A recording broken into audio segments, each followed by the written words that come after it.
Welcome back to the Real with Joseph Lapman. I am Joseph Lapman. Hope you guys having a great Monday afternoon. Welcome to the Real. If you're new here, please like, subscribe, and share. I'd really appreciate that on the way in here. Shout out to the new subscribers as well. And shout out to all you guys for the feedback as well in the show.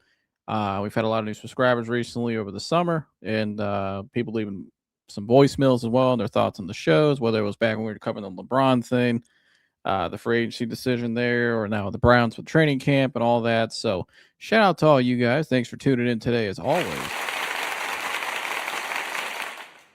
But yeah, I'm gonna get into it today. There was a lot of controversy, I guess you could say. I don't know if it's a controversy or just confusion at practice Saturday. I think it was day 10 of Browns training camp, as Todd Monken before practice spoke to the media and said that, I'm sure if you guys have been following along closely, you probably have heard all about it, that Shedeur Sanders was going to get the reps with the ones that day, and then we get to practice, and not even that much. I think in less than an hour later, and Deshaun Watson got all the reps on Saturday, and Deshaun played well Saturday too. I probably had his best day from what I saw, at least in terms of just throwing the ball and not turning it over, and making some plays. But and Shedeur had a good day still. Dylan Gabriel has actually looked okay at times this camp. Obviously, he's not in the battle for quarterback one, but he's looked better than he did last year. But obviously, the main two is Deshaun and Shedeur. That's the real quarterback one competition. And so that was a whole thing Saturday. And so I'm going to get to that in a minute. And Todd Monken was asked about it, obviously, today. And there was a lot of speculation about it. So we'll get to it. But before I start today's show, I got to give a big shout out to a guy who was a big part of my life of football. The reason I wore number 73, the 73 up there at the top of the screen, if I point right there, that was my jersey. The reason why I wore that number, I played center in football, growing up. The reason why that was my number was because of Joe Thomas. Growing up in Cleveland, Joe Thomas was, during my life as a child growing up, in my childhood, he was the best player on the Browns. One of the best Browns ever, one of the best left tackles ever. The Iron Man himself, Joe Thomas, played over 10,000 straight snaps, and was a Browns lifer. Joe Thomas, obviously, I don't need to really break down a lot about it because everybody knows how great Joe Thomas was from Wisconsin. Legendary draft day story when he got called the third overall pick. He's out fishing on a boat. But Jersey was down at the Hall of Fame this weekend. I was not able to go, unfortunately, but Jersey was down there with Dan and Chris and Jace, and then they were down there at the enshrinement ceremony on Saturday, checking it out. Obviously, Drew Brees, Luke Kuechly,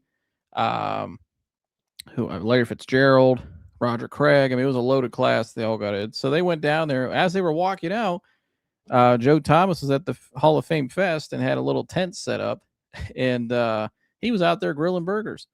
And so, Jersey went up to him and started talking to him for a little bit because nobody else was really around. And so it was a perfect opportunity to just go up and talk to him. And he was telling about the show, my story, and what Joe Thomas means to me. And I've never met Joe Thomas, but, Joe, heard about the show and was a fan immediately. And he decided to do a video as well. It's kind of send a video to myself. And I got sent to me during the day. So obviously, was pretty cool, not gonna lie. I was a little emotional first. I mean, to think about my story, how far I've come. You don't know my story.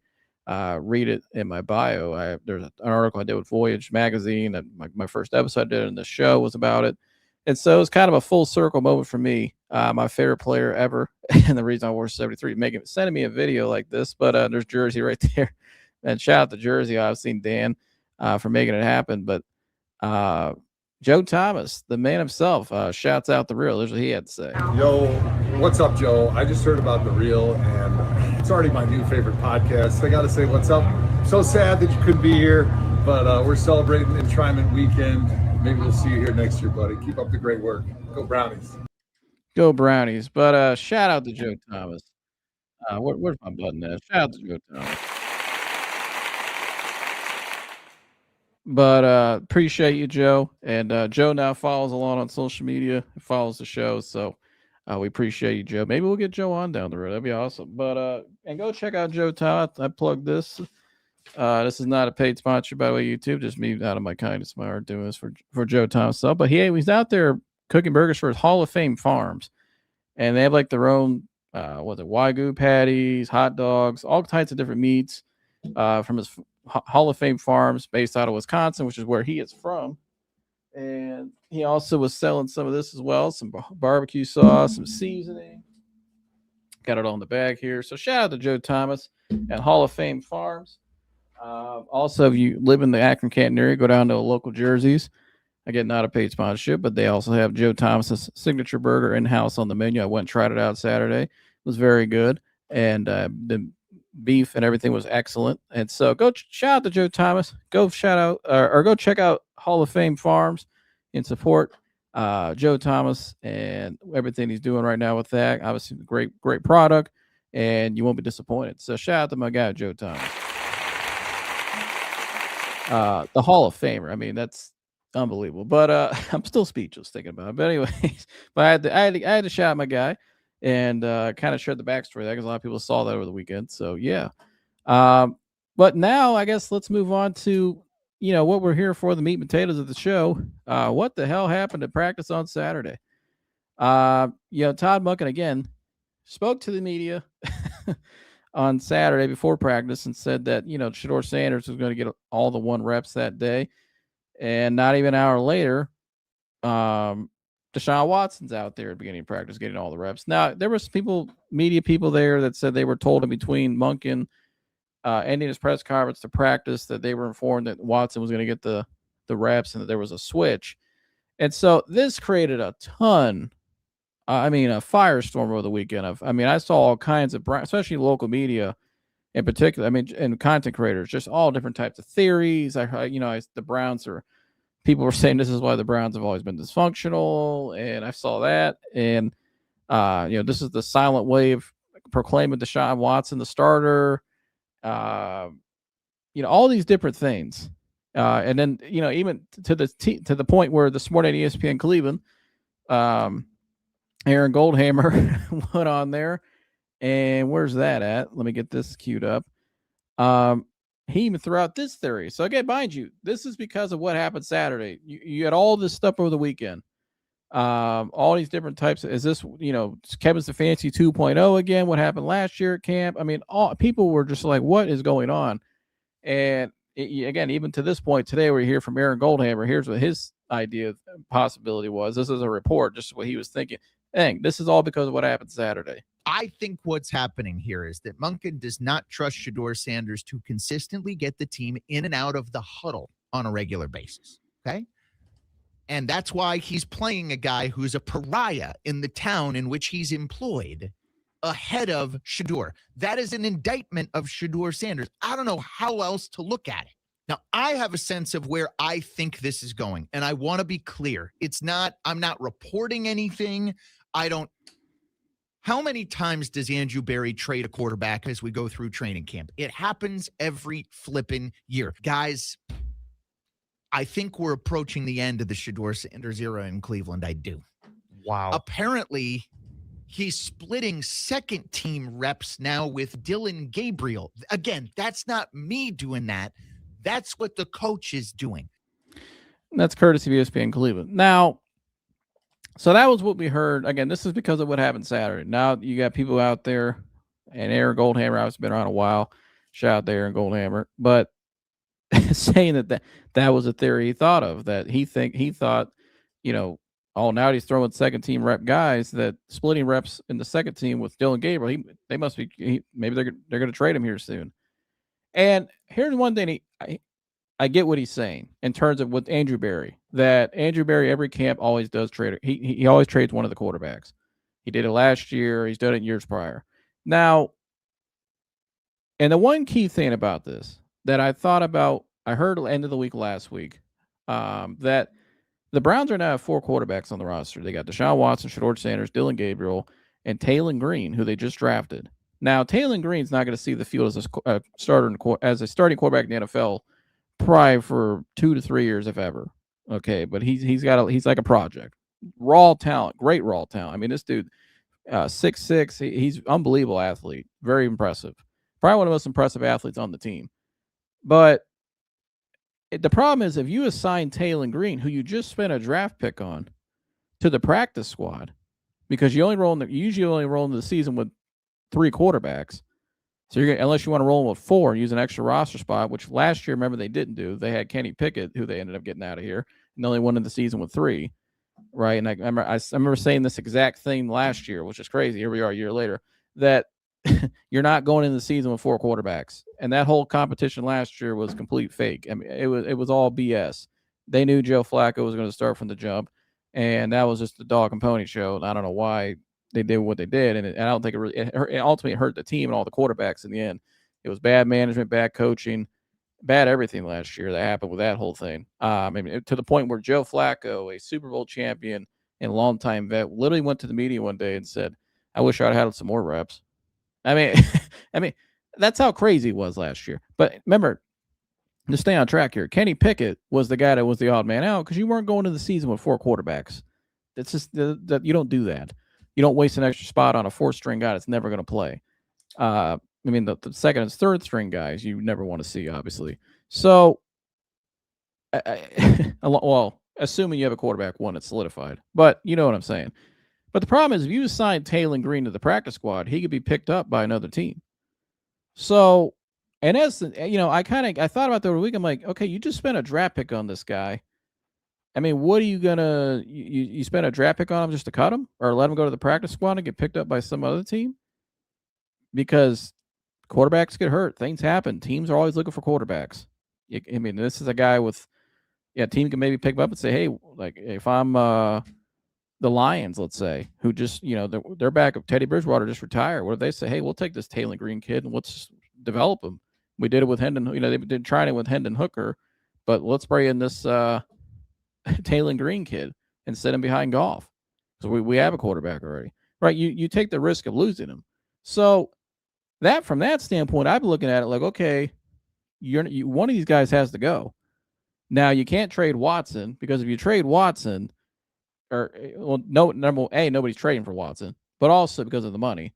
But if you even cut him, it would roll over into it would be a catastrophic hit to your cap. So because they would have did it already if they could. They're not doing that.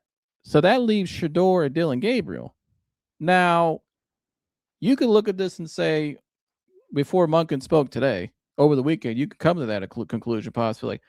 Okay, he was supposed to take the ones before practice. Coach said he's supposed to take the ones.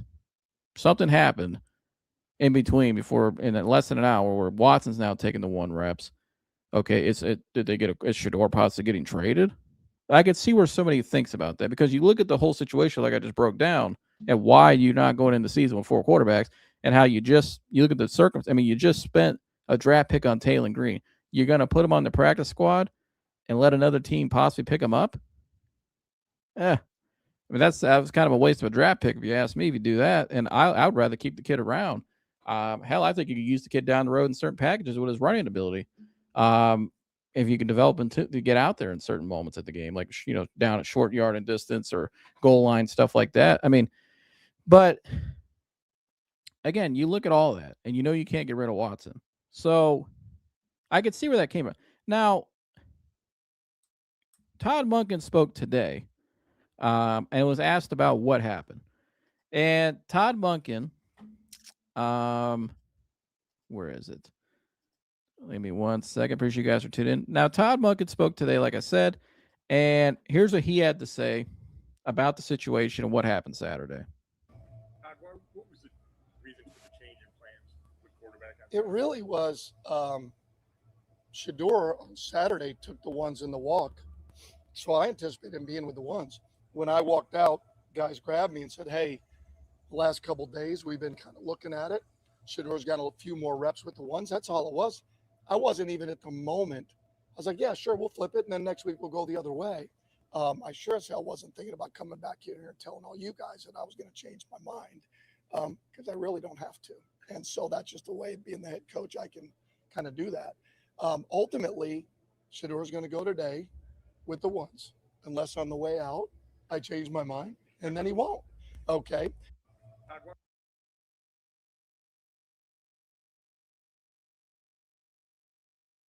I'm muted. Sorry about that. Daniel Oyefusi of ESPN Cleveland put out an article right after this today, not too long ago. He said, Coach Todd Monken explained the change in quarterback rotation last Saturday. Though Monken said before the practice that Shedeur Sanders would get a majority of the first-team reps, he was later informed that Sanders had received more padded practices with the starters than Watson in the week, So Monken changed the order of the reps. Sanders practiced with the starting offense Monday, while Watson led the number 2 offense. He said, "quote As long as we're as long as we're sharing reps, it's still a competition," says Monken.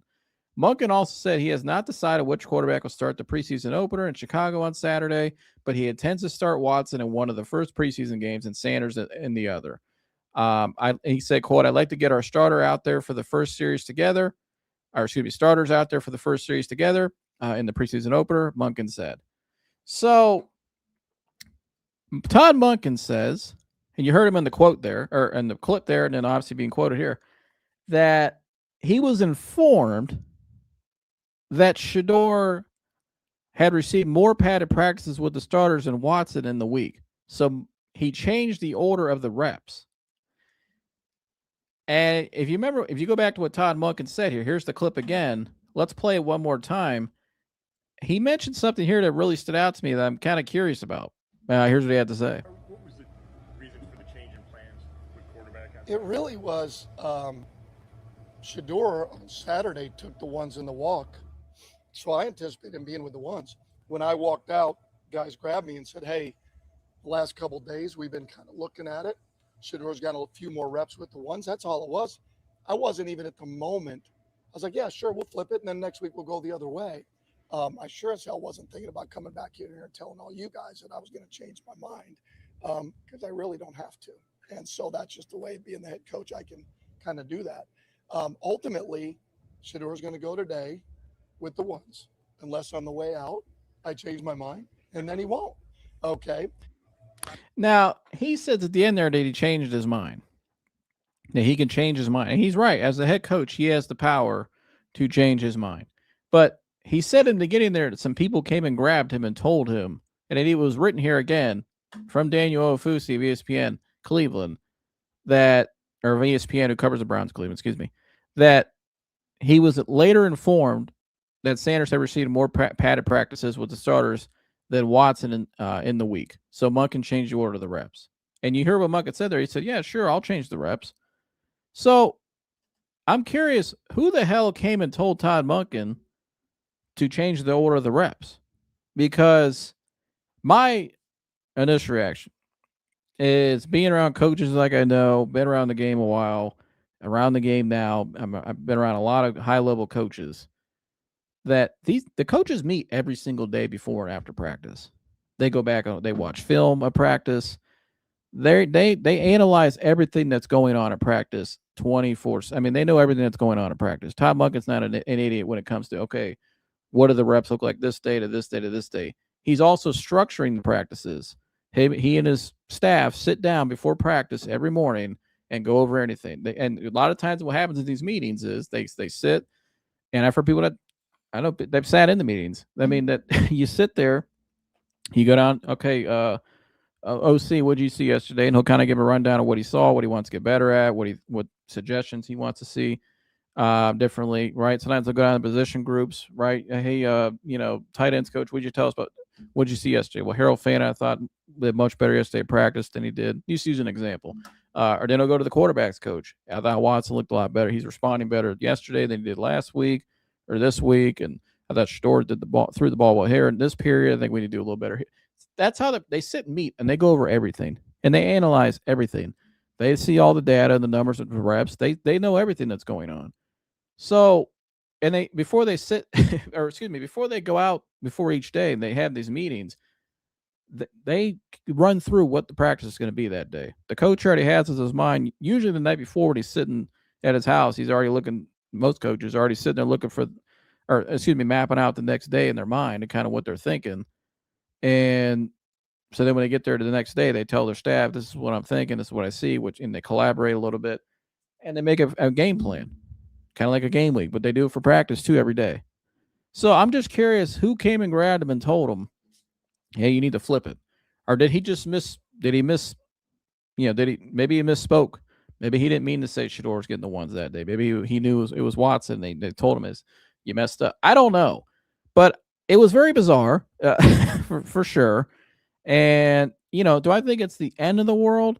Like a lot of people were saying, like, this is, they're out they're doing it again or all that. I don't think it's that deep like last year, but again, when you have the kind of mishap like this, and I kind of see what some people are saying this weekend, like, this is why people always say the Browns are dysfunctional. And all.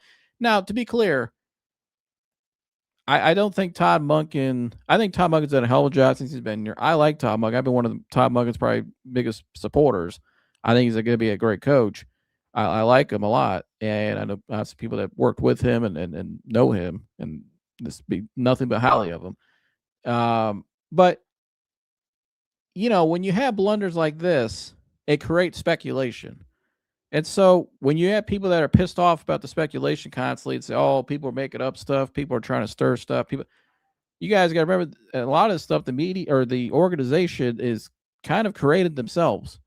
Just you go back to last year, the whole quarterback controversy, and it's a drama that whole year with, are they out to get Shedeur? Or, people, was there a conspiracy or all? The Browns created that themselves by bringing in 4 quarterbacks and having a fake competition last year that, in my opinion, was a circus. They knew they were going to start Flacco for the job.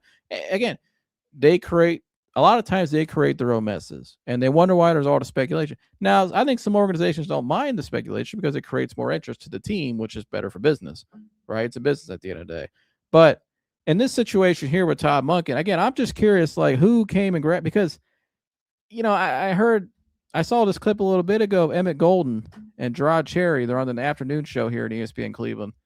And they kind of had the same sentiment I had that, like who in the hell, let me get the clip ready. I apologize. I got to zoom back up here on this ESPN Cleveland Twitter page. But like these practices are already pre-made. So who came and told him, like, you need to switch the reps? Like, again, I just explained to you guys, a lot of times they have meeting, they meet every day before practice, all the coaches. That's at the high school level. They sit and meet. So you just have a change of heart attendance for practice. I'm just, and again, we saw him on what he said on the clips. Folks came and told me that, and like Daniel Ofusi wrote, right there, he said he was later informed that Sanders received more padded practices with the starters than Watson in the week, so Monken changed the order of the reps. Okay, shout out to Emmett Golden. Here it is right here today on his show on ESPN Cleveland. Kind of wondering the same that I'm wondering. I'm calling Big Cap because I know the Browns chart and keep track of everything. You had that meeting that morning, bro.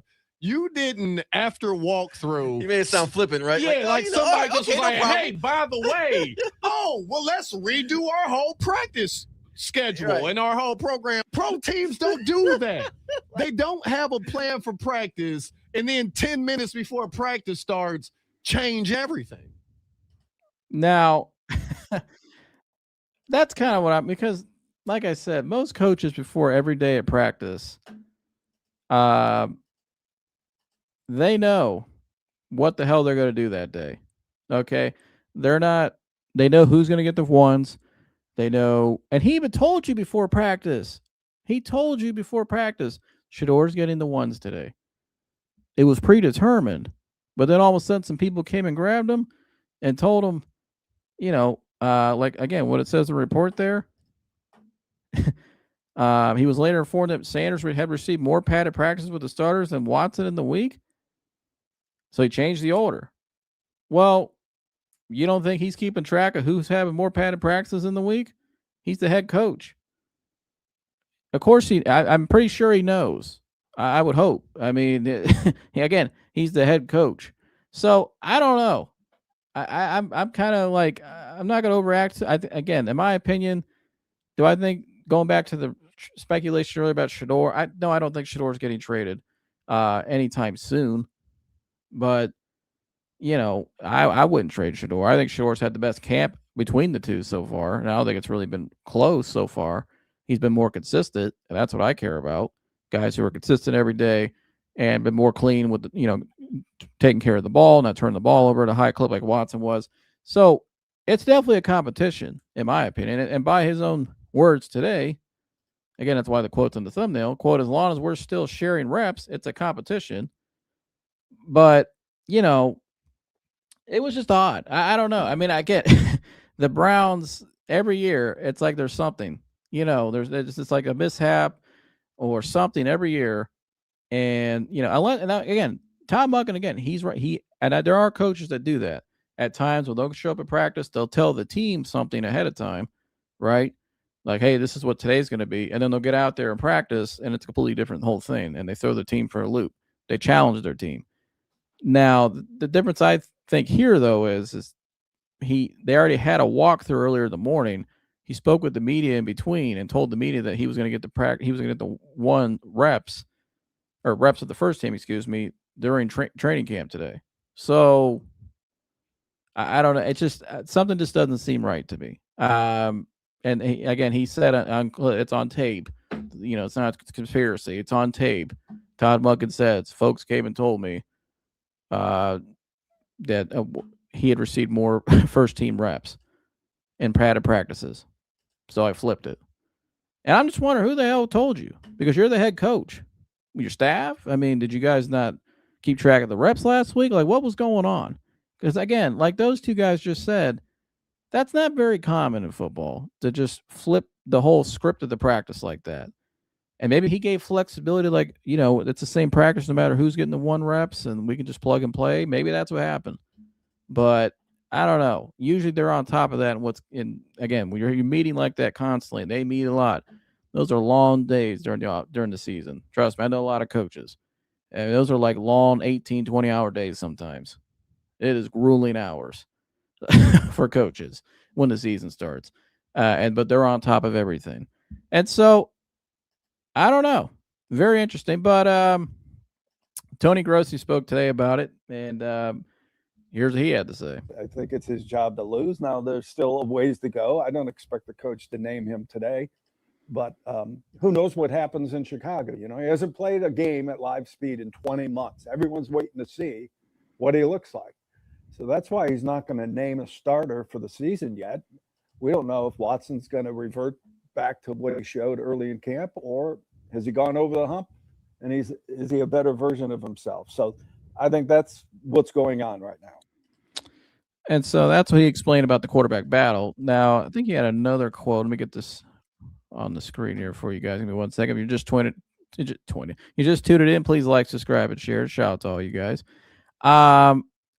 Here's what Tony Grossi said today, kind of explaining why maybe Deshaun, maybe why whoever they were wanted to get Deshaun more reps in practice. Here's what he had to say.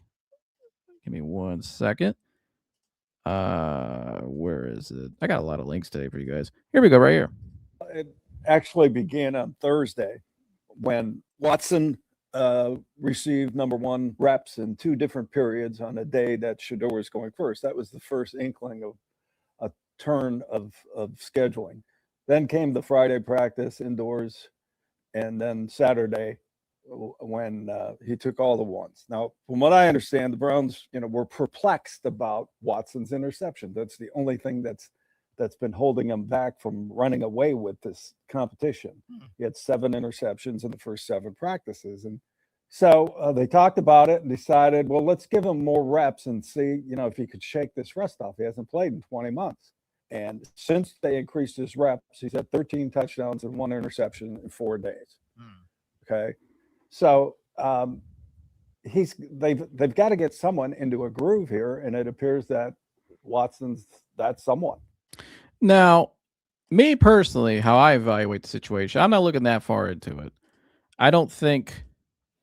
Respectfully, I don't think the Browns were trying to get Watson more reps to get him prepped to be the starter, because the way campus went down, it's a fair competition. I mean, it's definitely, and Shedeur's been better than Deshaun Watson most of the camp. And to be honest with you guys, if I'm the coach, if I'm in charge, I'm letting it play out. I'm not preconceding. I don't care. And if I'm an organization, I'm not preconceding who I want as a starter. And because at the end of the day, Shedeur last year got 7 games of experience, right? He got his rookie year under his belt. He got some experience now.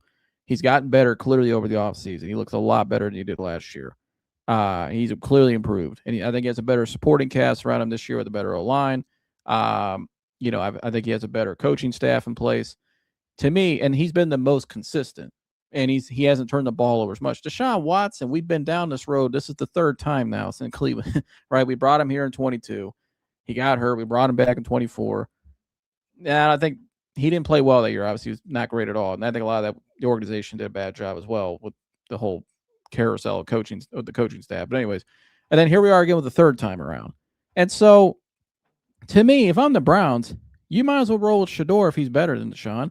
And so, if they are preconceived, if that's true, what he's throwing out there, that they're trying to get Deshaun warmed up to be the starter, then is this another fake competition like last year? Because last year, I don't think there ever was competition. I think they knew all along Joe Flacco was going to be the guy, and why they went about it the way they did, I have no idea. It was a complete shit show. It was a disservice to those quarterbacks, especially the two rookies. Complete disservice to them. And so, I mean, you had Shedeur Sanders throwing a practice squad or staff members at one point in the practice last year. I mean, that's terrible. So, because you wanted to bring 4 quarterbacks. But again, what are they going to do? And my biggest question for the quarterback room right now is like, you have 4 guys. You just drafted Taylor Green, right? If you assign him to the practice squad, another team can pick him up, and you just put a draft pick on him. So you take that risk, and I think there's a team out there, again, like the Lions, who just had Teddy Bridgewater retire. You take a kid like that with some raw abilities. Again, he's not going to be your starter, obviously. He's a project, but you can develop into a backup quarterback. To me, if I'm the Lions, I'd look into a guy like Taylor Green as a rookie deal. Why not? They got nothing to lose. They already got the starter. They just paid him, right? So, but again, you're the Browns. You just put a draft pick on Taylor Green. Why would you sign him to the practice squad to take a chance of that happening? You would assume one of these guys had to get traded. Now, I thought Dylan Gabriel would be the odd man out all along. And maybe he still will be the odd man out because you're not going into the season with 4 quarterbacks. You're not wasting an extra roster spot on a 4th-string quarterback that's never going to see the field.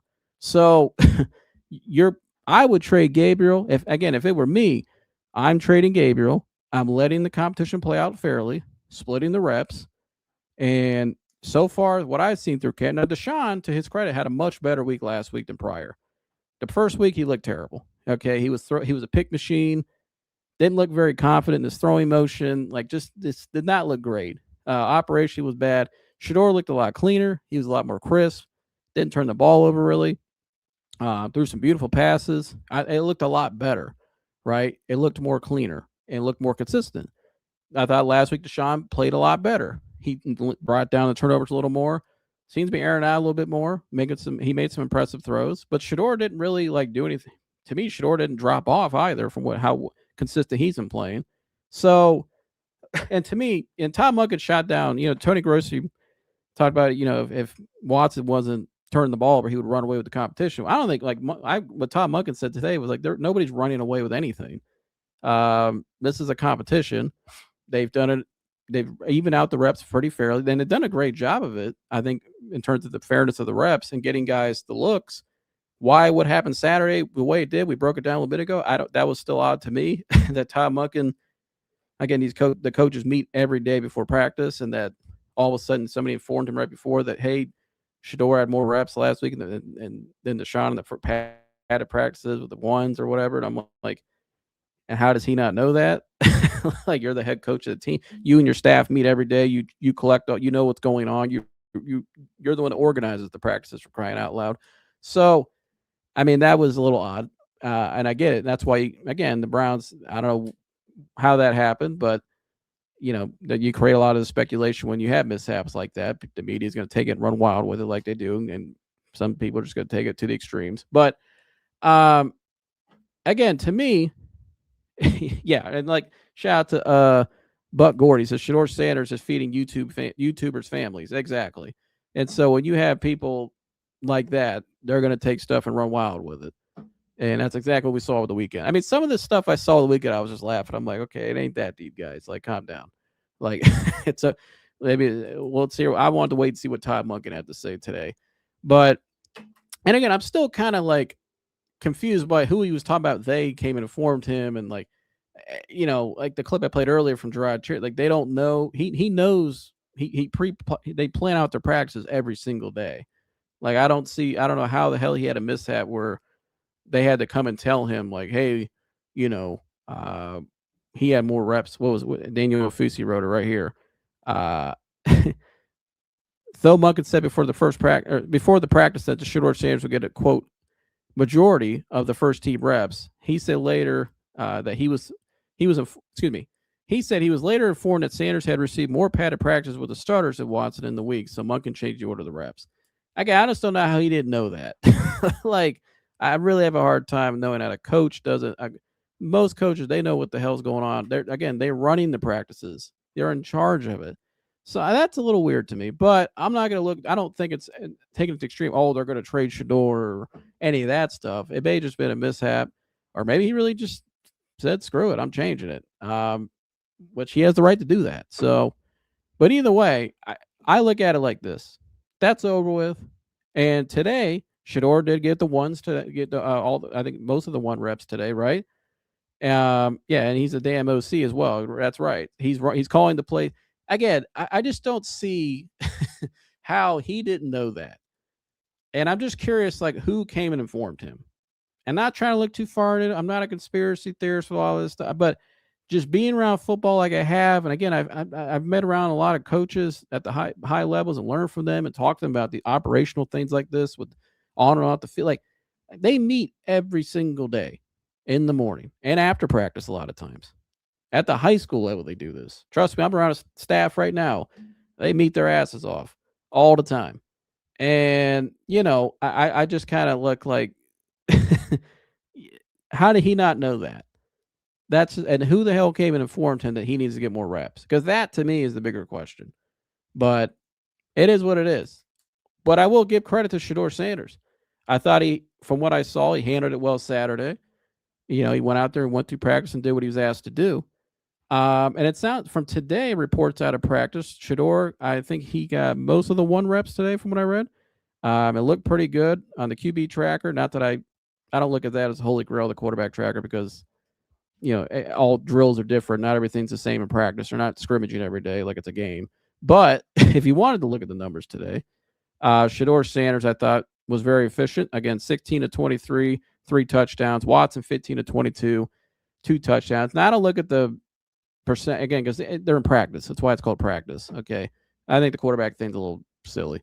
But I look at the throwing numbers. Shedeur threw the ball 23 times today. Watson 22 times, Gabriel 8 times. So, but again, Watson made some really good passes today. Threw a touchdown to Harold Fannin. I saw it was a nice throw. So, again, I think this is a back and forth battle. We're going to really find out now. Shout out to Brian Johnson. He said, coaches plan their practices, so I call BS. Hey, that's what Brian, I agree with you, Brian. That's what I've been trying to say this whole show. That's what threw me off today. It's like, and you listen to his answer. I'm going to play the answer one more time because his answer to me, I thought he kind of, and again, I like Coach Monken. All right. I'm not sure, but if I had to be a little critical today, he kind of, let's just take a listen. I'll tell you in a minute. What was the reason for the change in plans with quarterback? It really was Shedeur on Saturday took the ones in the walk. So I anticipated him being with the ones. When I walked out, guys grabbed me and said, hey, the last couple of days we've been kind of looking at it. Shedeur's got a few more reps with the ones. That's all it was. I wasn't even at the moment. I was like, yeah, sure, we'll flip it. And then next week we'll go the other way. I sure as hell wasn't thinking about coming back in here and telling all you guys that I was going to change my mind because I really don't have to. And so that's just the way of being the head coach. I can kind of do that. Ultimately, Shedeur is going to go today with the ones, unless on the way out I change my mind, and then he won't. Okay. But the problem with that is when he explained what happened Saturday, he said some people informed him. All right. And that's what was written today, again, on Daniel Ofusi's article, that he was later informed that Sanders had received more padded practice with the starters than Watson in the week. So Watson changed the reps. Well, again, just like Brian says here, like I've been saying, a lot of people are saying today, coaches plan their practices. They're in charge. And just like my guy Buck said, he's the damn OC as well. Like they meet every gosh darn day. And they know everything that's going on. And they consult with their staff. And they plan out the practice. They get feedback from from the quarterback coach, and the tight ends coach. They know what's going on individually. The coach is just watching, analyzing the whole practice. We saw the great clip of Monken out there coaching his ass off, going around. He's working with receivers, working with the quarterbacks. He's doing all what head coaches do. They go around the whole practice. They're getting involved. They know everything that's going on. They're like micromanagers. Okay, that's why they have the jobs, a lot of them, but the good ones at least. But regardless of that, he knows everything that's going on. He knows that we don't need he doesn't need a quarterback tracker. He knows how many reps guys are getting. They have people that keep track of everything. Okay, a great head coach knows everything that's going on at all times, and they are in flow and in charge of everything that's going on in the building. That's why they're a great CEO. That's what they do. All right, so I call BS as well, Brian and Buck. I agree with you guys. I'm just like, that's throwing me off because, again, and then he says later on, I could walk away from the podium today because he says Sanders was getting the first team reps today. I could walk away and say I could change my mind. But respectfully, Coach Monken, some other people came and told you said that they came and told you, like it says right here. It says right here, he was informed that Sanders had received more padded practices than the starters than Watson. And again, what he said in his answer when he mentioned that part where the people whoever it was came and informed him, he said, okay, well, then I'll flip it. Why are we flipping things less than an hour before practice? That just never happened. I know a coach right now, if he flipped his script before practice like that, he would go nuts. He's very organized. Everything like that doesn't really happen ever.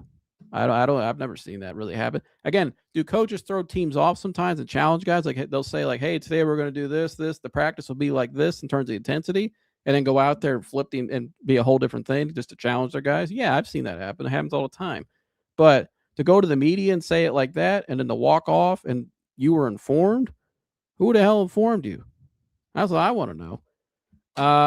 Shout out to Brian. He said, I coached multiple teams and was a head coach and assistant coach. We knew exactly what was going to be done and how long. 100%. And Brian, you would know. I mean, they know everything that's going on. They know everything, how many reps guys. I mean, I know that all the coaches I've been around, they know everything that's going on, like you just said. They know everything. They plan out the practice. How many times, Brian, you've already noticed, you guys meet how many times all a day? I mean, I've been around, they meet multiple times a day, not just before practice in the morning, but even after. Sometimes in the middle of the two a day, I've seen coaches meet and go over stuff, make adjustments. You know what I mean? Like they know everything that's going on. And so to me, I don't know. Yeah. Shout out to Buck. He said, you guys were on it today. Appreciate you guys for tuning in for your comments. And Mary Kay reported that Watson knew 45 minutes before. I did see that. Excuse me. So why he knew and the head coach and OC didn't know? Or how did she know? Or no, excuse me. She reported that Watson knew. Okay, excuse me. I thought she reported 45 minutes. I misread that. My apology. Yeah, Watson knew. Yeah, how did Watson know? And he didn't. Who the hell came and informed him? Because, again, we can get mad at the media all we want and say, why are you saying these things that they're going to trade Shedeur and blah, blah, blah. But they created this. And this is the problem I have with the Browns. And that's why at the beginning of the show where I said, I saw a lot of speculation. I saw weekend was I think it was Dogs by Nature. Shout out to them. One of their podcasters said like, I think it was or one of those podcasts. I don't want to get it wrong. A Cleveland Browns podcast. They came out and said this is why the Browns have always been labeled dysfunctional because of things like this. And initially when I saw it, I was like, well, I don't know if I go that far. But then I think about it more. I'm like, yeah, because you create speculation like this that's unnecessary. Okay. We shouldn't be up here even talking about this today. We should talk about what happened at practice today. We should talk about, hey, we got the preseason game coming up, right? How are we going to prepare for that? And we still will. But the fact that this is even a thing is just, who the hell came and told him to change the practice? That's what I want to know. Because I go back to what Tony Grossi said in his report today that I played. Or I'll say report, but what he said right here. And I think this is interesting. I found this because I'm asking the question, who told him, right? This is why I played this earlier. I'm going to play it again. Then think about it now, what he says here. And read the quote real quick, too. It says, from what I understand, the Browns were perplexed about Watson's interceptions, decided, let's give him more reps and see if he could shake off the rust. He hasn't played in 20 months since they increased his reps. He's had 13 touchdowns, 1 interception in 4 days. Here's what he actually said in full context. It actually began on Thursday when Watson received number 1 reps in 2 different periods on a day that Shedeur was going first. That was the first inkling of a turn of scheduling. Then came the Friday practice indoors, and then Saturday when he took all the ones. Now, from what I understand, the Browns, were perplexed about Watson's interception. That's the only thing that's been holding him back from running away with this competition. He had 7 interceptions in the first 7 practices. And so they talked about it and decided, well, let's give him more reps and see, if he could shake this rust off. He hasn't played in 20 months. And since they increased his reps, he's had 13 touchdowns and 1 interception in 4 days. Okay. So they've got to get someone into a groove here. And it appears that Watson's that someone. Now, if I could take what he said there and kind of put it in how I maybe interpret that, and I'm curious what you guys think, is that maybe the Browns really do want Watson to start, and he was so bad the first week turning the ball over in an installation basically phase of the camp that they wanted to give him more reps to just see if he could shake the rust off, like he said. But meanwhile, the other guy has been more consistent, wasn't turning the ball over as much, and actually was played pretty well a lot of days. But we're going to take the reps away from him and give them to Deshaun. Why is that? Right? And maybe you could say, is it the Browns? Clearly, the organization were the people. Who was they? Like I said, clearly the organization came down and said, we want to see Watson more than once today. Now, if that is true, which, again, I don't know who else they would be, I think that's not a good idea. I think your head coach should have full autonomy about what he's doing. He should make the decision. That's why you hired the guy. He's the guy that's had the quarterback eye and been the developer for many, many years. Not you, clearly, as the organization. You never had your quarterback right. But I just, again, if that's the case, I just go back to my last live I did, and I said this. I said the only way I see the Browns even justifying putting Deshaun Watson out there quarterback 1, because he has no future with the organization after this year. They're not re-signing him. This is the 3rd time, right? They can't get rid of him because it would be a major rollover to their cap. It would be a catastrophic to their cap, which many people have reported explained. So and you're not trading him because nobody's trading for him. So you're stuck with him for a year. Now, I could see wanting to give him a shot to see what he had, but if they're trying to really see what and like he said, it's almost like they're trying to give him more reps to see if he could shake the rust off. And to be fair, maybe the Browns want to give him one more chance this week. And if he doesn't prove it this week, maybe they give him maybe he starts Saturday at the preseason. And if he doesn't show any signs of a decent starting quarterback or whatever they want to see, then they say, all right, the hell with it. We'll just go with Shedeur Foley. Just name him the starter. Maybe that's the case. I don't know. Again, they got 3 preseason games, so they're not in a hurry. They got time. They don't need. I don't think they really need to rush, because if you're actually evenly distributing the reps and stuff like that, guys are going to be fine. They're getting up to speed where they need to be. But again, it's interesting. You can look at this many different ways of what really went down Saturday, right? And you can see all these different theories and all that, right? But in my opinion, too, and I said this Saturday, the only way I see the Browns actually wanting him to really start is this.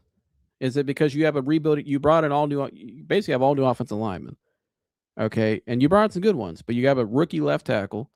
You brought in 2 new guards. You got possibly a rookie starting at center. We'll see if Brailford wins that job.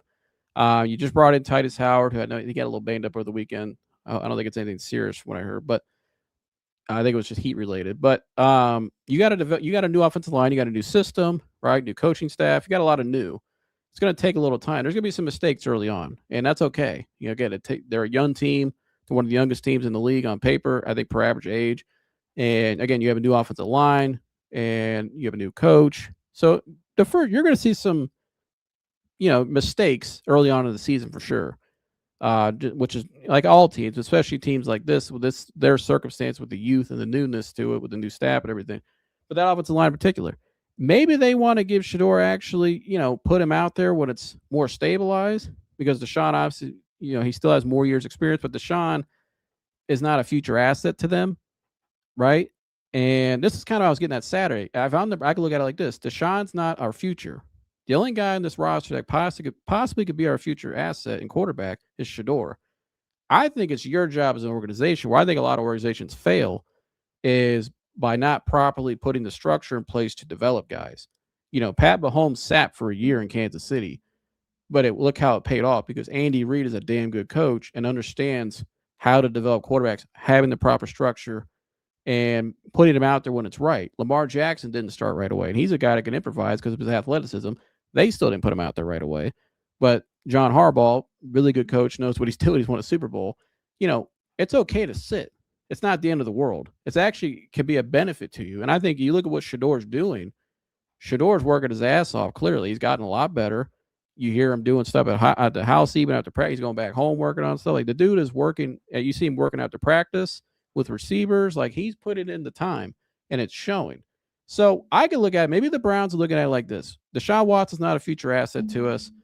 Let's put him out there for the first couple weeks as the offensive line rebuilds and gets more stabilized. We get more get everything rolling, get some of the kinks out, and then put Shedeur in there maybe by week 4 or 5. And maybe that's something they could do, right? Let Deshaun go out there, get hit, run around, and have to kind of scramble a little bit the first couple weeks. And they got again, they're playing Jacksonville, playing Tampa, down in Florida 2 weeks in a row. Those are going to be some tough games, I think, for them. And then they come back home, finally get some home cooking. But I don't know. And then that was one thing I thought about because, if Shedeur is my long-term asset, or possibly it could be, he's the only quarterback on my roster that has the capability to be my long-term chance, or has the chance, to be my long-term franchise guy. I want to give him the best shot at possible. I want to put him in the best spot possible. I don't want to do what I did last year, where we messed up all the reps and the whole fake whatever they did last year in the preseason. It was a complete circus of a quarterback show, or of a quarterback competition. It was a circus show. I had Stump Mitchell on. We talked about it. They knew they were starting Joe all along. People in the building knew it, and and you hurt your rookies you brought in because you were kind of messing with the reps here and there, and you put a guy out there later in the year with a really bad offensive line. And let's just see what he's got, right? But I think if you want to give a guy a shot to see what he really has, I think it's your job as an organization to still put every player, not just your every player, put them in the best spot, but especially quarterback, put them in the best spot to be successful. So maybe that's what they're thinking here. Maybe they really do want Watson to start week 1 because they want to let him go out there and, get banged up and run around and run for his life, and then put Shedeur out there when things are a little more up, running up to par, and more, the offensive line is more,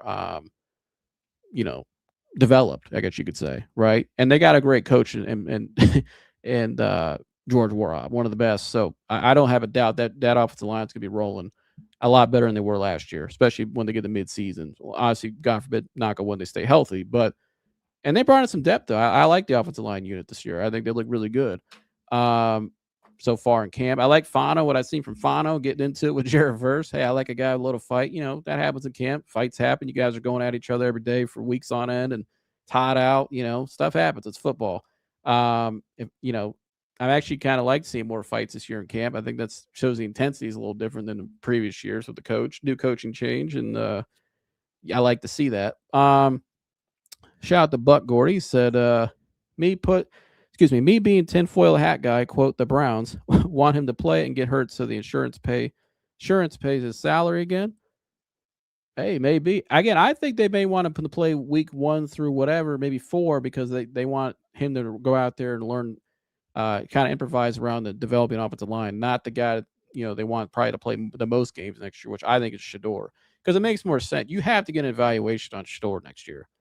You have to, and you have to give him a fair one. Right. And I think so far in the offseason, they've done a nice job. Now, what happened Saturday is the only real blunder we've really seen. Okay. But he did get the 1 reps today. And for the reports I saw at practice today, both quarterbacks threw some nice passes. It sounded like operationally today, though, it was kind of sloppy. I think Zach Jackson wrote an analysis. He said on the 1 minute drill for the first offense started with a completion, then went backwards, ended with, I think, was a final false start. Watson's group had 2 completions, then a sack, and then a penalty, and then another penalty, and then practice was pretty much over. So it was a little sloppy at times today. Again, a lot of penalties, false starts. Operationally was not the cleanest today, but he did get the 1 reps today. But again, I think I could look at it like that. Maybe they want Watson to go out there and run for his life because he's not a future asset to them, right? And then put Shedeur out there when it's a little more stable and give him a fair shot and get a real evaluation on. Because I think I said this Saturday too, or Friday when I did I think it was Friday or Thursday when I did my show. Whenever I did my last show, kind of blank a little bit, but I think they learned a little bit from what they did with Baker Mayfield in 21.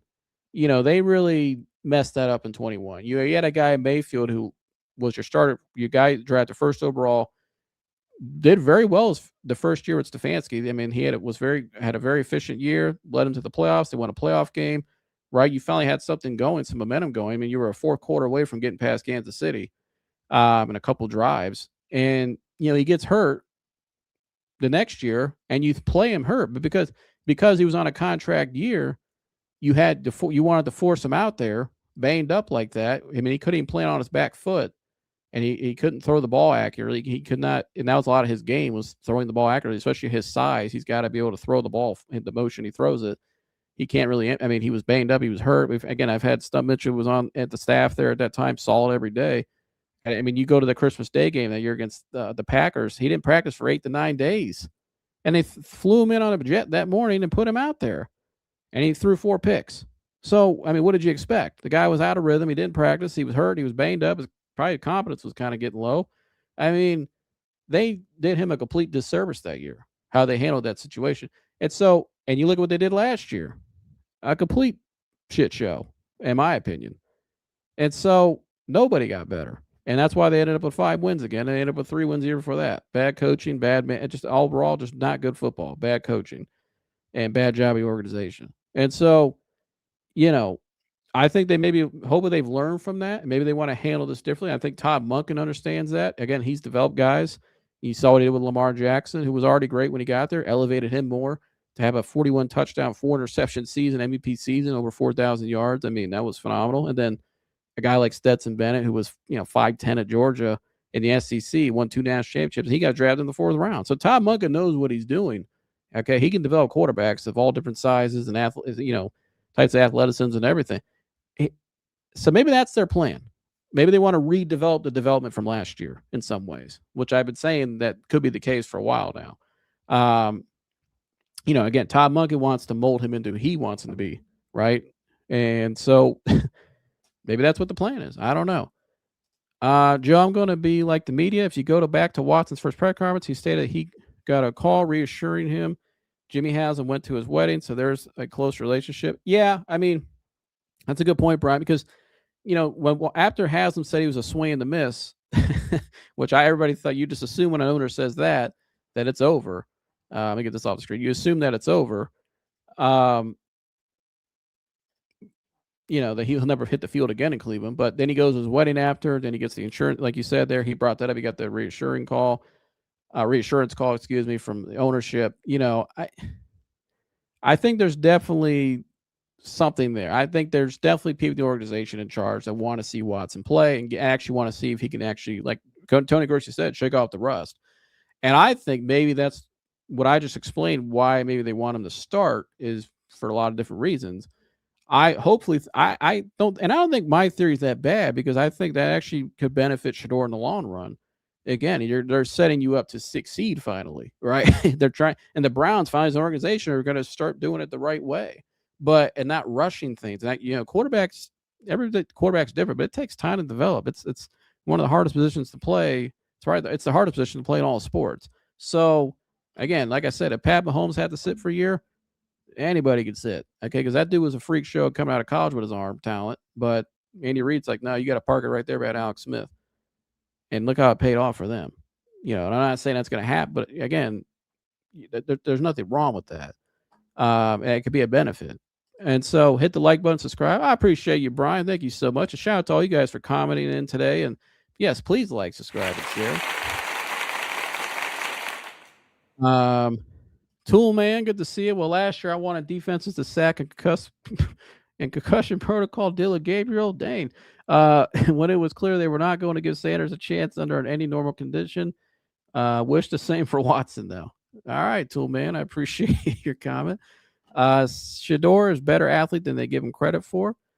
Yeah, I'd say so for sure. I mean, I watched him at Colorado. He can scramble around pretty well. I mean, he I don't need him to be Lamar Jackson or, even what Deshaun Watson once was. I don't know if he still has that, but with the the injuries and stuff like that. But he gets the job done. He can scramble out. I mean, I saw him. One thing I like about Shedeur when I watch him, he's tough. He'll take hits to deliver the pass down the field.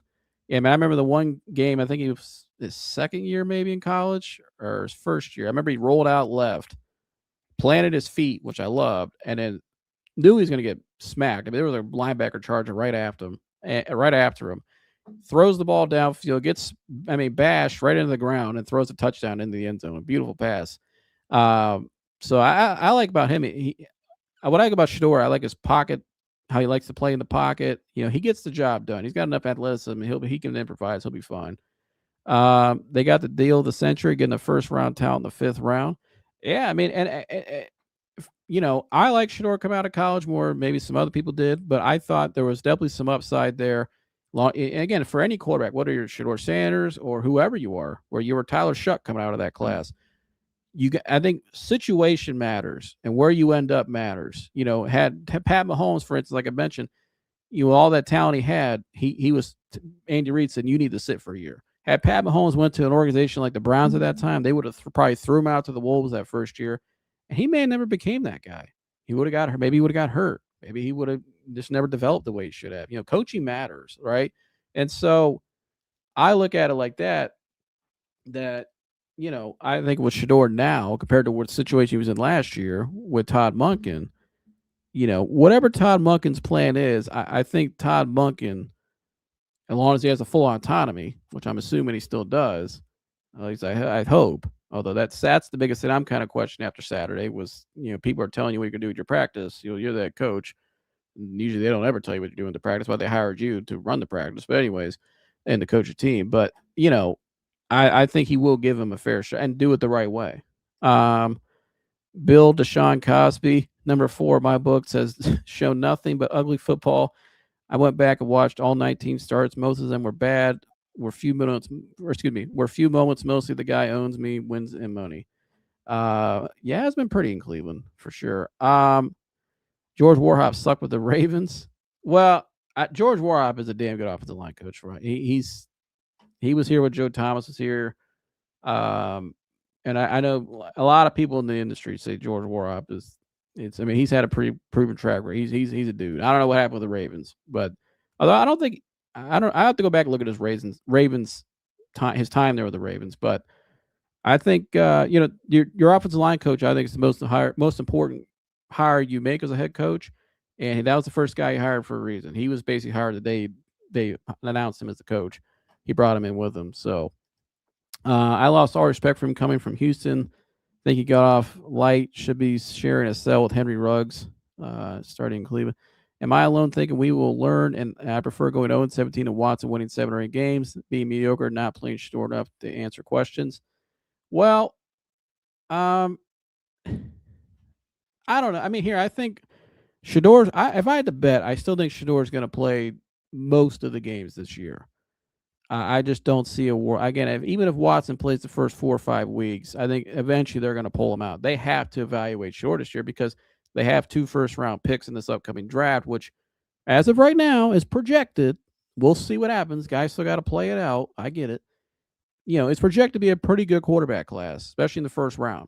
So you want to know what you have here, because I would think you'd prefer to you want the guy that's already here on a 5th-year contract, like he said. If you get a guy for that bargain, and maybe he's the next Brock Purdy type guy where he becomes a starter for you, and you put him out there and see what he got. If it were me, I would just put him out there to begin with, and if I feel he's ready as the head coach.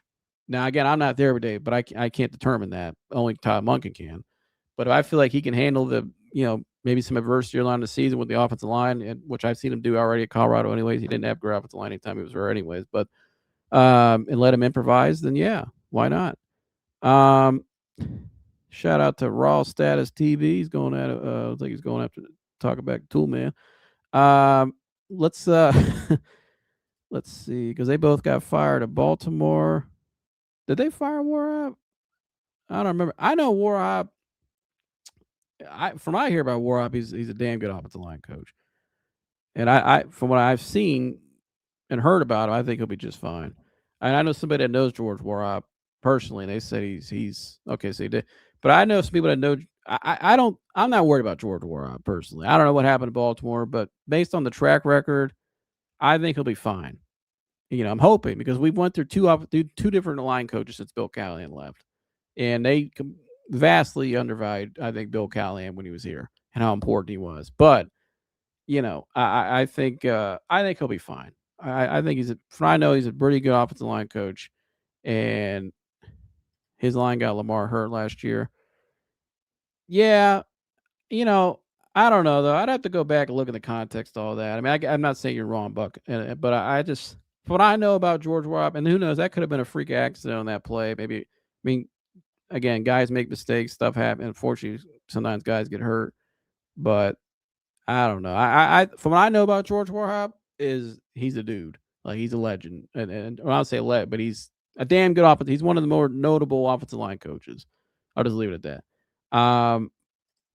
Warhop is decent. Looking at the Ravens' different blocking schemes, they were effective in the run game. Line was one of the worst in the league last year. I'm about to go look into this now, Buck. I appreciate you for bringing it up. But from what I know about George Warhop, what I've heard about him, and I remember about who he's developed in the past, he's a pretty good offensive line coach. Let's see. Give me 1 second here. It says Watson has been tackled in 2 years. Yeah, he hasn't played a lot of football in really how many years now? I guess we'll see this year. Yeah, I mean, I'm gonna go look more into that now. I appreciate you bringing that up, though, Buck. I'm gonna go do some research more on what happened last year and kind of some of the now. But from what I know about George Warhop, from people I trust and even read about him, and I heard Joe Thomas talk about him, that he's a dude. Like, he's one of the more respected offensive line coaches out there. And who knows? I mean, it's different situations. Like here, you can look at some years when Bill Callahan was here at times, and the offensive line maybe didn't have great games or didn't have good stretches, but that wasn't an indictment on Bill Callahan, and it could have been a lot of different things. I don't know. There's a lot of times different factors that play into that, or just stuff happens. But I'll have to look more into that. Appreciate bringing it up. Appreciate all you guys for funny how similar Browns and former Ravens are. Well, I mean, that's technically our franchise, but anyways. But no, I mean, appreciate you guys for tuning in today. It was a great show as always, and thank you guys for the chatting as well. Shout out to Tool Man, Buck Gordy. B Skrills, my bad, I didn't see B Skrills. See Shedeur starting week 3 against the Panthers at home. That could be a good one. I like the Thursday night game week 4. Because I might be going to it. So I would love that that's Shedeur's first game. Just selfishly, I'd like to see that in person. But if he doesn't start week 1, but I like that in general though, because you're on national TV, or maybe they use that game as like, let's put him out on national TV. Talking about Deshaun Watson, let's put him on national TV for everybody and see what he does. And if he looks bad, then we could say, yep, we're making a switch right now. Maybe, I don't know. Yeah, salute to you, B Skrills. Good show. Appreciate you, Tool Man. You guys make the show great as always. Pittsburgh is going to be fun to watch. Yeah. That game in particular, I can't wait. Like I said, I want to try to go up to that game. It's my first Browns game I've been to in a long time, but I definitely want to go to that. I think Pittsburgh will be interesting this year. I don't know what to think of Pittsburgh. New coach, obviously. They brought in Mike McCarthy, you look at Mike McCarthy's track record. He hasn't won a Super Bowl in a while, but he's definitely, his teams are pretty consistent. I mean, I think the Dallas, they were at least around a 10-win team every year, if I'm not mistaken. I mean, they won a lot of games. I mean, they had some success. Obviously, the postseasons where they've struggled, but where they struggled. So, and that's where Pittsburgh has struggled too in recent years. They haven't won a playoff game, I think, in 10 years, which is a long time for them. So, Aaron Rodgers last year. Aaron Rodgers obviously went on a rant of all rants last week on the McAfee show, but I'm curious to see what they look like. They brought in Metcalf last year, but we'll see if he does better with a different coach in terms of more of an impact, because they kind of brought him in like to be a wide receiver one, like the guy. But I didn't really see that last year, personally. But I'm curious to see what they do. I think if they would have kept Pickens with Rodgers, I think that might have been something. But I don't know. And what's their offensive line going to look like too? That's some years that's been a question mark for them. Coaching matters. The organization. I'm going to star this one because this is facts right here. Thank you for pointing this out, Brian, because I've been trying to explain this to people for years. Coaching matters and organization structure matters. The Browns have been less than stellar as an organization. The challenge is challenging the culture, but doing the same thing is definition of insanity. Exactly. And, coach, and that's why I think with quarterbacks in particular, where guys end up, where are they, how their structures, how they're coached. I mean, if Tom Brady, who was not a great athlete at all, you saw him run the 40, the infamous video of him running a 40-yard dash. I know guys that work at the local Circle K that run faster than him. He and no disrespect, but I know a lot of average people that haven't worked out in years that can still run faster than him on a 40-yard dash, and he showed in that video. Again, and just the mobility, the side, agility, and everything. He wasn't a great like a stellar athlete, but he could play quarterback, and he got with the right organization and structure with Bill Belichick, and he became what he became. But, and I'm sure if you ask Tom, a lot of those years sitting, yeah, it sucked, right? But it made him a better player. Even in basketball, you look at a guy like Kobe Bryant. He didn't start right away in the NBA. Kid fresh out of high school, 13th overall pick, a phenom, right? Come out of high school, was a great player, but he sat for a little bit. But those 2 years he sat, it made him a better player. He said and it created more of a burning desire in him as well. And then when he got out there, he never looked back. But football in particular, especially quarterback play, that matters. Like how I keep using the same reference, but Pat Mahomes with Andy Reid. Okay, Pat Mahomes could throw the ball out of the stadium when he came out of college, but it wasn't a talent thing. But he wanted to sit for a reason, and that's Andy Reid.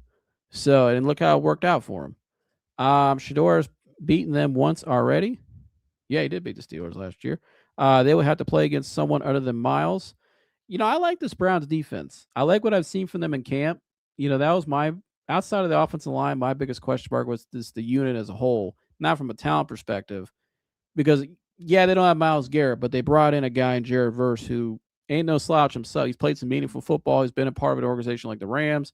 He's played some playoff games, and he's been productive, and he won, deep. The Browns had the last 2 defensive rookie of the years. That's pretty damn that's some great building blocks you got in your defense for where you are as a team, with your average age of the team. You've definitely rebuilt through the draft the last couple of years, right? You got that going for you. You got Carson Schwester, who's absolute stud. Looks like he could be a Pro Bowler for every year as long as he's in his prime.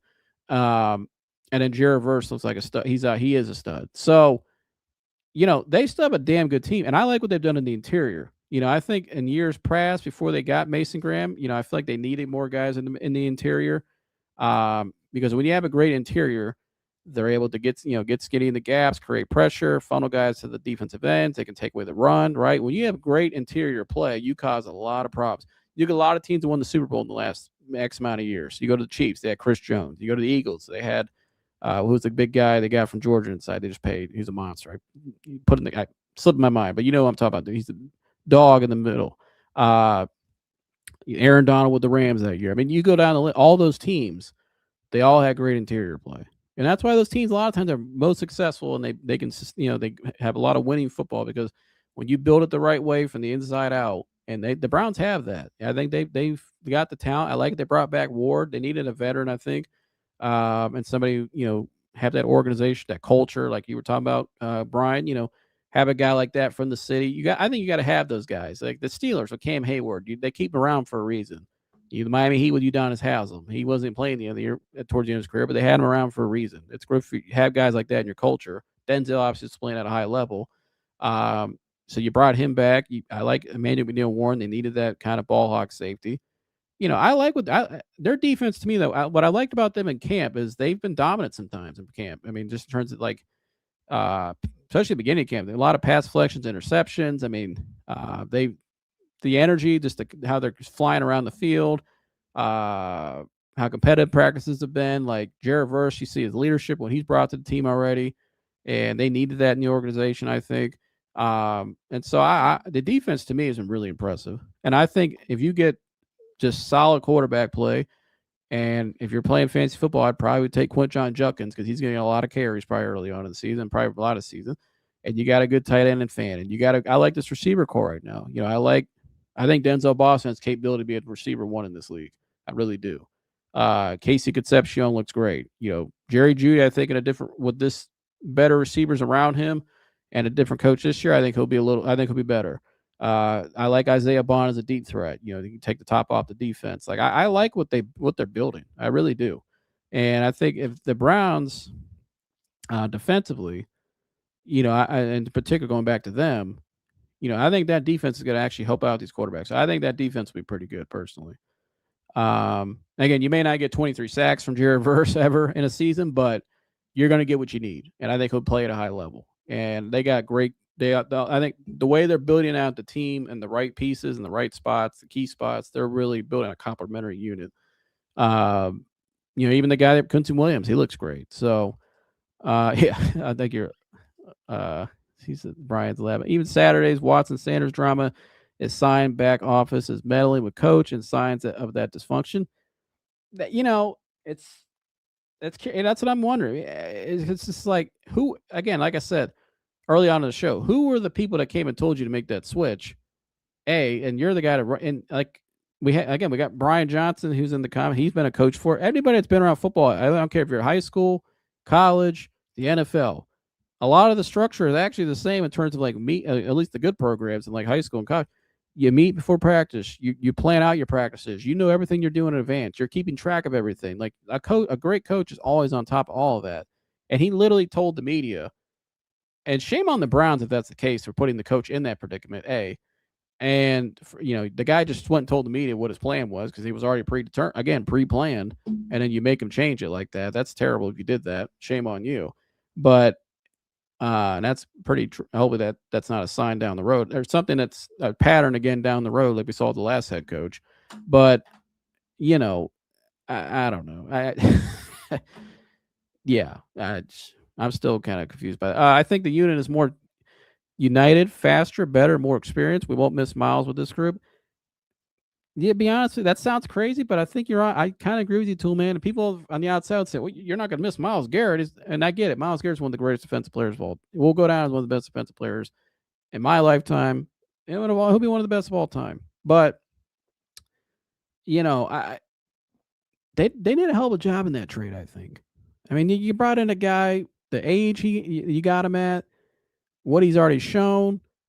A leader, the intangibles. He's played meaningful football. Like, I think they did pretty damn good in that trade. And you got additional first out of it. Like, I think they did a good job.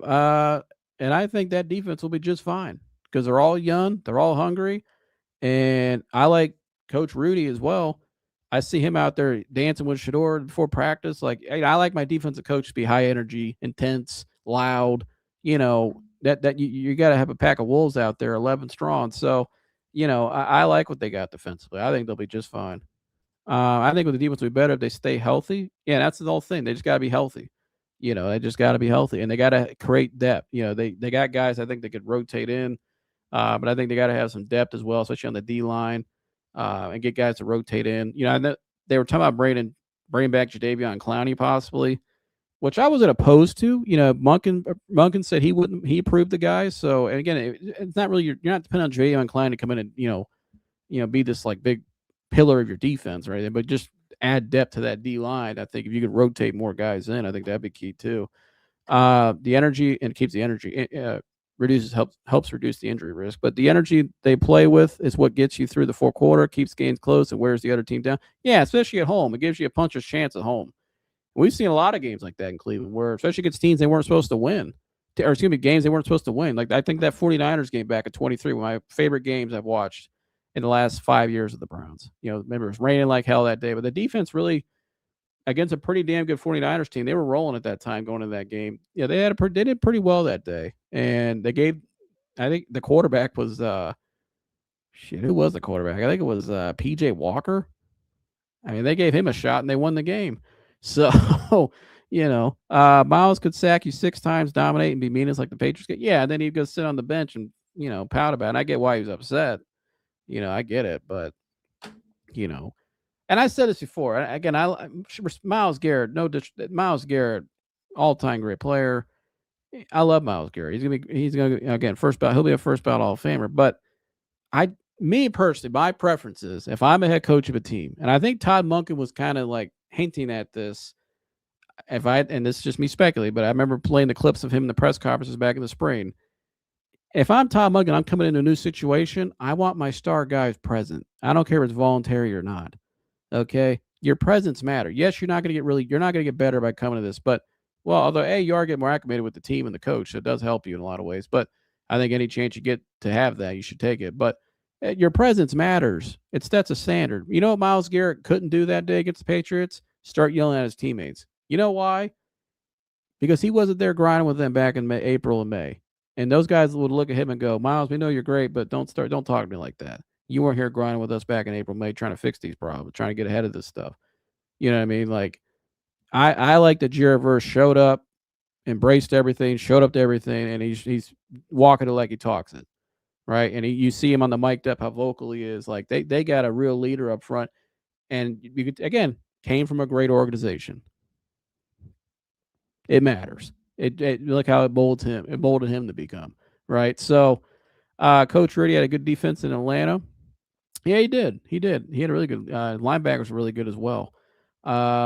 This was so bad last year. The defense wasn't really focused on stopping the other team as they were getting Miles, his defensive player of the year, at sacks. Yeah, I mean at that point in the year it was about getting him the sacks. Later in the year, going to break that record. But the offense was on the field. The defense was on the field way too much because the offense just couldn't sustain drives. And simple as that. I mean, your defense, if you're out there too much, playing too many snaps, you're going to get tired. And if you have a guy that's why I think depth's important at any level. You got to have depth, high school on up, because if I play Miles Garrett 70% of the snaps, right? Let's say I played Miles 70% of the snaps last year, and he got me 23 sacks. I could say if I had a better offense that didn't have my defense on the field as much, and I had maybe some depth behind him to rotate in and get a snap down to maybe 50-60%, he probably would have had almost 30 sacks because he would have been more fresh a lot of some different plays. Now Miles he's an alien, but you get what I'm saying. Like if you have depth and you have a great offense that can sustain drives, it'll help your defense. We just didn't have that last year at all, and that's why towards the end of the year, and we've seen some other years, the defense started off great, then they started to slowly show some signs of weakness. But I think a lot of it was just because of that, mainly. I've been playing Madden nearly 3 decades, and like the game you win with a bunch of middle of the above average defensive players, not a single superstar. Well, I think they got some stars though in the making. I think Carson Schwessiger is going to be a star if he's not all right. I think that dude's a stud.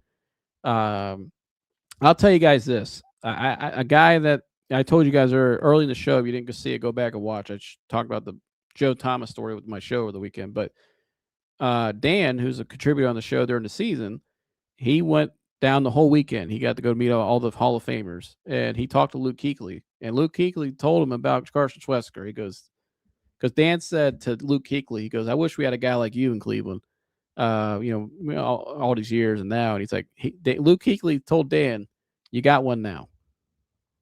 And he said, "You got one now." And his name's Carson Schwessiger. So, if Luke Kuechly says this guy, I mean, they got some studs. I think Mason Graham's still gonna be a stud. He's had a really good camp.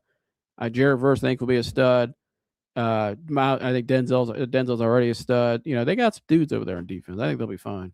Miles was fun to watch. If Miles had shown up voluntary to play, it would probably have been different. He will fit right into Los Angeles. Yeah, I think just from a leadership standpoint, he was never doing the things to be a leader from an action standpoint. I think a lot of people always wanted to look at it from a vocal standpoint.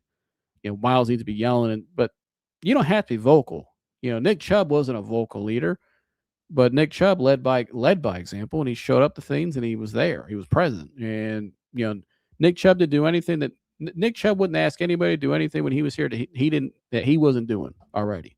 And he was out working a lot of dudes. I mean, you saw him squatting 600 pounds. Like, dude, he prepared his body and his mind, and he did everything as a team guy to go out there and do whatever it took to be successful and win. So, watching last year, you had me drinking something strong. That O-line was so bad.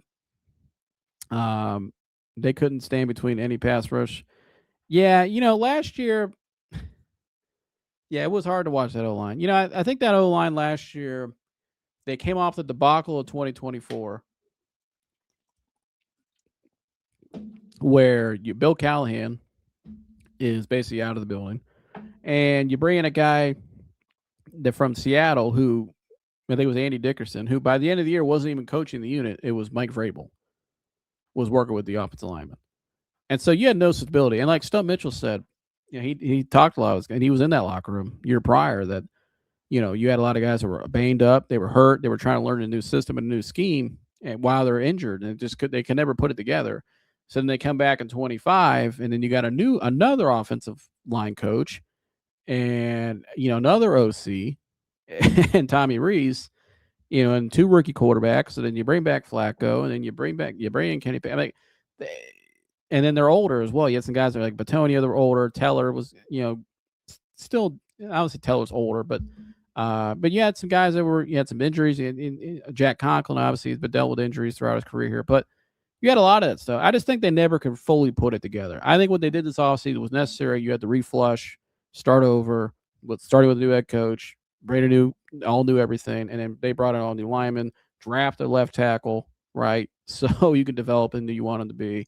And, so I think they'll be much better this year. Whenever you want to suffer, watch last year's offense film. It was terrible. I remember I broke down some of the film last year throughout the season. I'll do it again this year as the season goes on. It was not pretty. I mean, just absolutely terrible. I mean, the offensive line, the biggest thing I saw the offensive line too was when teams would run certain stunts at them, they could not communicate and pick it up. They were just, it was bad. We need to revisit that. It's a new year. Brian says if quote drops Judy, keeps dropping passes, they need to trade him and insert Bond. He's having a great camp, but lately it seems he's not having. But lately it seems he's not having with the ones. I know Tom Muggett spoke about Judy today. He said he's trying to get Judy more in parts of the offense where he's more in motion, he's more on the move. He feels like he's better that way. Use Denzel more, on the boundary and stuff like that. But I think Jerry Jeudy, yeah, you got to catch the ball. I don't care. Again, that's your job as a wide receiver, to catch the ball first and foremost. Catch the ball, get open, catch the ball. But I think they'll probably. I don't know who would trade for him right now. That's what I'm wondering. Because I like Isaiah Bond as well. I think if KC and Denzel keep doing what they're doing, obviously you don't really need Jerry Jeudy. If like I said 2 weeks ago, if I'm Jerry Jeudy, hey, they just brought in 2 receivers in the draft, and they brought another one. I mean, Isaiah Bond was technically, he would have been a 3rd round pick last year. They brought in 3 new guys on your ass, so you better pick it up and get it together, because your days are gonna be numbered. So again, he can't keep dropping passes, obviously. That's the inconsistency with him throughout his career has always been the problem, but it's not a talent thing. But I think they'll probably give it a little time. He could be a guy, maybe show some decent tape. He's like 50-50 kind of guy where he has some good games, but he's showing some flashes. Maybe a team will bite on him at the deadline and needs a receiver like Kansas City or something like that. I don't know. But I don't know. Yeah, I agree. I mean, if he's going to keep being inconsistent, then yeah, get him out. If the young guy's balling, the young guy's got more stuff. And you don't really need Judy. The more the the new guys progress, so you actually kind of need Bond a little bit more. I think they complement each other. Those 3, I think Boston, Concepcion, and Bond actually all 3 complement each other really well. So, and then you got Harold Fannin as well. I think it's gonna be a stud. So I agree with you, Brian. I just don't know who was going to trade for him and when they'll trade. I think it probably more in the middle of the season they'll dump him off. Because I don't think right now anybody's trading for him. This year, we are the X factor in the division. We can win 10 or 11 games, fight for a playoff spot, or win 4, depending on who you ask. I think we are better than last year. Judy is wide receiver 4 right now. We talk about Judy. If he is wide receiver 4 right now, then they'll be on his way up out of here soon. But you're not paying a guy that kind of money to be wide receiver 4. But the division this year is interesting. I think the Browns could definitely win more games than people think. I know Jimmy Haslam said that. He said, the over-under is 5.5. I'll take the over. I think the Browns should win more. I think they should win at least 7-8 games this year. I think 7-8 games. They have the capability and the talent, I think, to win more than that. And I think their schedule in certain parts actually favors them. And I think early on it's gonna be a little, like first 2 weeks. We'll see what happens. But I think their schedule is kind of favorable more than it was last year, where they can pull off more games than people think. And who knows? I mean, you look at the division right now. I mean, Joe Burrow and the Bengals, they got talent, but can they stay healthy? And do you trust them? I don't. I'm not really sure about Zach Taylor, to be honest with you. And we'll see how they're better defensively this year than they were last year. Right? The Bengals got a whole new staff. How's that going to look? You expect them to be still good with Lamar, but we'll see.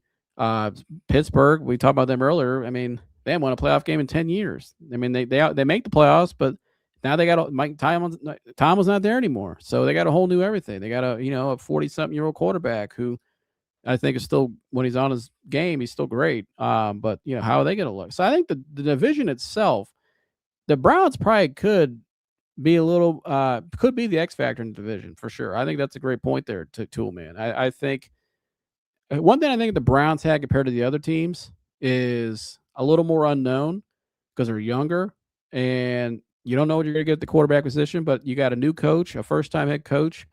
You got a lot of things, but you got a lot of momentum too, I think, too, in terms of youth. You got a lot of hunger. You got a lot of, they got talent on this team, and they got a lot of youth as well. And so I think the Browns could be their depth could be, I think they're the most dangerous team in the division for sure. I think so, because I think with the Bengals, you expect them to go out. You got Joe Burrow and T. Higgins and Jamar Chase you just paid. Like, you expect them to go out and be an explosive offense and win games. Pittsburgh, they got Aaron Rodgers, who's older, right? They've always had a great defense, and in Baltimore, they've always been like a consistent team franchise, but they got a lot of new too in terms of head coaching.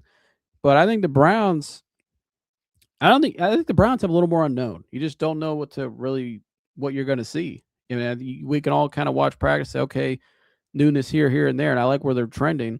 But I think they got an unknown factor to them that I think they can use to their advantage. I don't want to have my season depend on Judy to win if he can be open, but there is something emotionally off with him.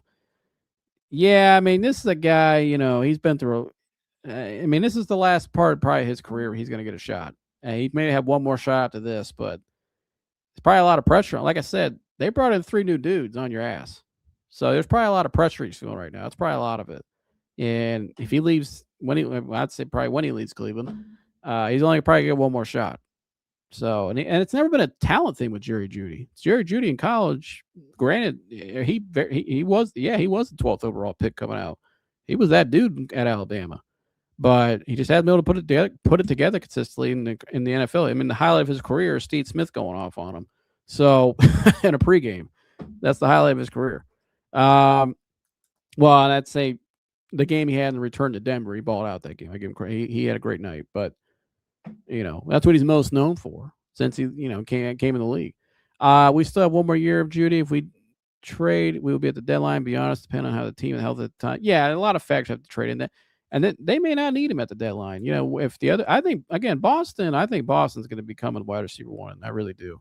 He's the size of Mike Evans, but to me, he has like the fluidity and the running the routes of like a Chris Olave. Not all the way, but just when I watching Chris at Ohio State in the NFL.